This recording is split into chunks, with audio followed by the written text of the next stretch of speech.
Cell shading is a cool and pretty easy technique to use. This is an unfinished illustration I was working on where I'm doing some cell shading. So I decided to show you my process. Different people have different processes, and the program I'm using is TVPaint. But as long as the program you're working with has layers and an ability to adjust opacity, then hopefully this will make sense. So the first thing to do is take the color select tool and select your base color, and then figure out the highlights. Well, first you have to figure out the direction of the light source, and for this one it's upper left, coming down from a slight angle. So to figure out what the lighting should look like, create another layer, and then this will be the layer we put the highlights on. So up at the color wheel we have our base layer, our base color selected, and I'm just going to move it a little bit up to a slightly warmer color, and then make it a little lighter, and then we'll just test this out on the elephant to see what that would look like. So I think it needs to be a little lighter. Okay, I kind of like this, but I want to make it match the base color a little more. So I'll come down to the timeline, and on the opacity I'll just bring it down a bit to, let's say, 70%. Okay, that looks a little better. I'm going to bring it down just a bit more. The more intense the highlights are, the more glossy or wet or metallic the character you're drawing will look. A lot of the Studio Ghibli movies, they really have a glossy shading style to them, which always makes me hungry. Plus the way they animate food, it always looks delicious. So I'm going to go ahead and start adding in the highlights. And what I normally do for bigger areas, like this trunk down here, it's going to be a long highlight. I just outline the hard edges of the highlight, like so, following the shape of the trunk. And then, instead of manually coloring in this highlight, I'll go over to the fill tool, the bucket tool, and make sure it's on source. And make sure the source is on the layer I'm working with, and then just fill it in. And that's a lot quicker than having to shade this way. Then I'll normally refine the lines just a bit, go over the edges to make sure it's the shape I want.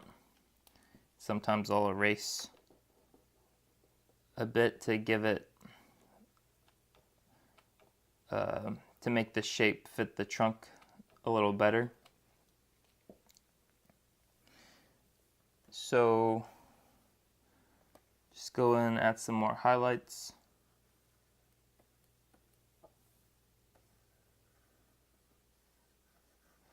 This is how I animate highlights as well. You're just working on a particular layer, and then you go over, and then you can animate the highlights one after another, going in the direction of the whatever the movement's going. So then, next thing we'll do is figure out the shadows, which create a new layer for that. and then pick the color picker again. Select the base color of your character. Then come up to the color wheel. And for the shadows, I like to go colder. So we're at this sort of purple. So I'll just bring it down to a more dark blue and bring the color darker towards black and maybe a little less saturated than the highlights. We'll check out what this will look like. I think I'm going to make it a little darker. Okay. Now I'm just going to bring the opacity down to make it mesh with the base color a little bit more. The less opacity you have, the more the base color will show through. And sometimes it just helps it blend better. So I'm bringing the opacity down to 50. And for the shadows, it's all related to the light source, just like the highlights, but it'll be cast in the opposite direction. As in, if the highlights are on the top, if it's on this upper left part of the head, then I wouldn't draw the shadow up here. I'd draw it down here. So I'll just follow the shape of his head. Outline where I'll fill in the shadow. Select the paint tool, fill it in. And that's how you do cell shading. Pretty easy. I've seen other people do different methods that didn't really make sense to me, but I think this is the easiest way, is just create an individual layer for the highlight and the shadows, and then you pick the colors, adjust the colors, mess around with the opacity a bit, and then you just trace around where you want the shadows or highlights to go. Select the paint tool and you fill it in. That's pretty easy. Then you can just go over and refine the lines as you need to. But the cell shading technique has a very timeless quality to it.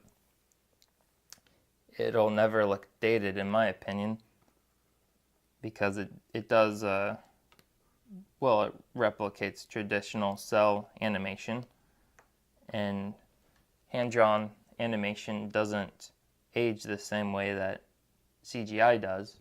The technology isn't evolving every 5 years to make it look dated in the first place. Snow White, I mean, that came out in 1937 and it still looks absolutely amazing. Alright, well, I hope this was interesting. I'm going to go ahead and finish this up. The original shading. I'm going to add some darker shadows. For the darker shadows, this will be a layer on top of the shadows, and just to give it a little bit more of a 3D feel. This actually takes a long time to animate this way. I used to just not worry about adding shadows to my animations, but sometimes when you add the cell shading, it's just a really convenient way to express three-dimensionality as opposed to soft shading or trying to shade with communicating all these textures. If you just communicate the shadows with purely flat colors, then you don't have to add all these details or worry about the texture of the material you're shading with, such as chalk or colored pencils. Shading with physical media takes way longer because you can't just fill in gaps with a paint tool. Sorry, I'm spacing out. It's hard to concentrate on drawing and talking at the same time. I normally have trouble just talking, period. So multitasking, it's not a good thing. Animation is concentration,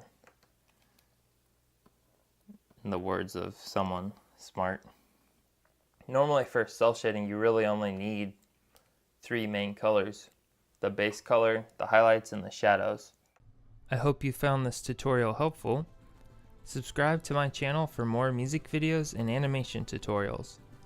I'm working on a 2D animation course that will explain in detail my animation process.